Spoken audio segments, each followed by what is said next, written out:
तुम चांद की बुलंदी से जल्द लौट आना, हमें जमीन के मसाइल पे बात करनी है। एक वो दौर जब मजहबी दास्तान से बढ़कर होती थी इंसानियत। एक वो दौर जब सिखाया जाता था कि हिंदू मुस्लिम सिख ईसाई आपस में सब भाई भाई। एक वो दौर जब हमें आपस में मिलजुल कर रहना सिखाया जाता था, हर एक धर्म का सम्मान करना, हर एक मजहब के लिए सम्मान की भावना रखना सिखाया जाता था। एक वो दौर और एक आज का दौर। जब साथियों, बीती 3 जून को एक वाकया होता है बरेली से दिल्ली जा रही यूपी रोडवेज की बस में। मोहित यादव नाम के कंडक्टर जो कि उस बस में बतौर कंडक्टर काम कर रहे थे, वहां उस बस में कुछ ऐसा होता है जिसके बाद आज उस कंडक्टर को अपनी जान गंवानी पड़ी। अपने ही हाथों रेल की पटरी के सामने खड़ा होकर आत्महत्या करनी पड़ी। लेकिन दोस्तों, क्या वाकई में आत्महत्या करने वाला जानबूझकर अपनी जान लेना चाहता है या फिर इसके पीछे वजह होती हैं कुछ और?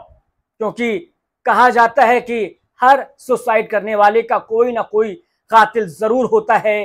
कोई अपने हाथों यूं ही अपनी खूबसूरत सी जिंदगी को तबाह नहीं करता, उजाड़ता नहीं है। तो फिर मोहित यादव नाम के कंडक्टर ने सुसाइड क्यों किया?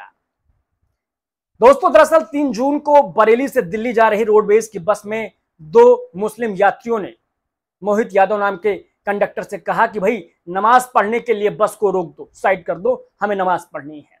सुबह का वक्त हो रहा था, लेकिन मोहित यादव ने कहा नहीं, इससे जो है अन्य यात्रियों को जो है दिक्कत होगी, इसलिए बस अभी नहीं रोकी जा सकती। लेकिन हाँ, कहीं आगे जाकर अगर किसी यात्री को जरूरत पड़ी बस रोकने की, तो फिर हम आपके लिए बस रुकने का या रोकने का इंतजाम कर सकते हैं। मोहित यादव ने वैसा ही किया। आगे जाकर 2 अन्य यात्रियों ने उनसे कहा कि भाई हमें वॉशरूम यूज करना है, हमें लघुशंका जाना है, जिसके लिए बस को रोका गया। और इसके बाद मोहित यादव ने उन 2 मुस्लिम यात्रियों से भी कहा कि आप इस दौरान नमाज पढ़ लीजिए, लेकिन जल्दी कीजिएगा।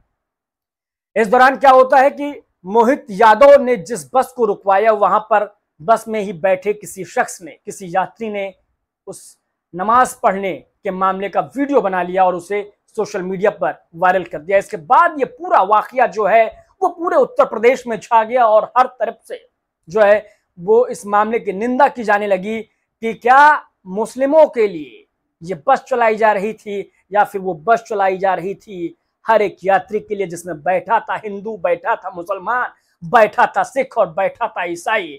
लेकिन क्यों आखिर मुसलमान के नमाज पढ़ने के लिए बस रुकवाई गई? सरकारी गाड़ी है, कोई प्राइवेट गाड़ी नहीं है। वो बात में आपकी बात मार रहे हैं।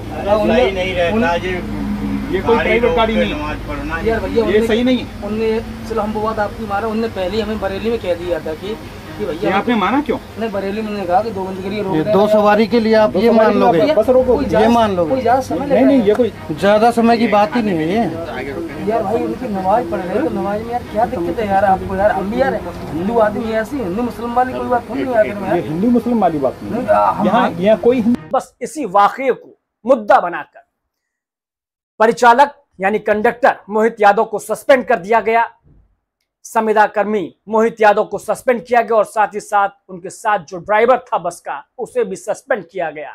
3 महीने से अवसाद में थे मोहित यादव, जिला मैनपुरी के मूल निवासी। और इसके बाद खबर आती है कि 27 अगस्त को, यानी महज 3 रोज पहले 27 अगस्त को मोहित यादव लापता हो जाते हैं और आखिर में खबर मिलती है कि उनके घर के पास ट्रेन की पटरियों के आगे वो ट्रेन के सामने कूदकर अपनी जान दे देते हैं। ये पूरी की पूरी खबर जो है वो आपके सामने मैंने बताई है कि मोहित यादव ने नमाज पढ़ने के लिए बस रुकवाई। हालांकि ऐसा बताया गया, लेकिन दरअसल में हकीकत कुछ और है। हकीकत ये थी कि भाई उन्होंने सामान्य यात्रियों के लिए बस रुकवाई थी। उसी दौरान उन्होंने नमाज पढ़ने वाले लोगों से यानी नमाजियों से कहा कि आप भी नमाज पढ़ लें।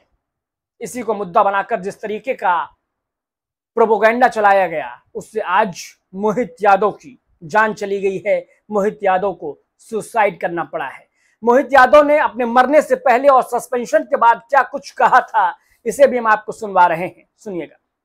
तो उन लोगों ने अपनी चादर बिछा के नमाज पढ़ने लगे। सवारी पेशाब करके आई, इतनी देर में वो भी नमाज पढ़ के आ गए। ज्यादा देर की 2 मिनट रुकी होगी, 2 मिनट में ही उन्होंने नमाज पढ़ ली। किसी सवारी ने मेरी गाड़ी से वीडियो बना ली। पेशाब के लिए नहीं उन्होंने वीडियो बनाई, नमाज वालों के लिए उन्होंने वीडियो बना ली।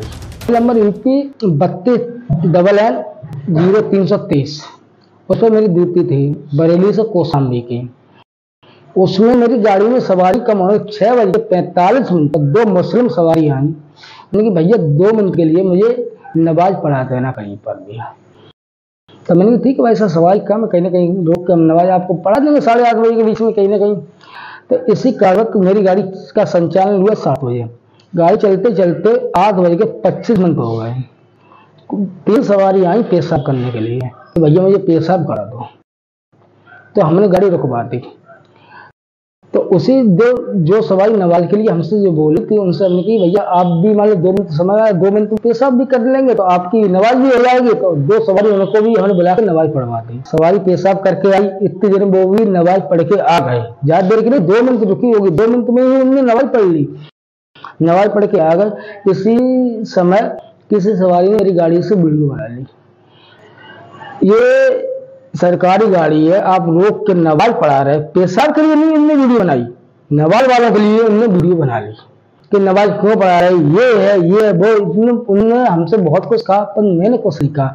लेकिन चलो भैया अगर सरकारी गाड़ी है तो मैंने कही गलती हो गई मुझसे, मैं गलती मान रहे हैं।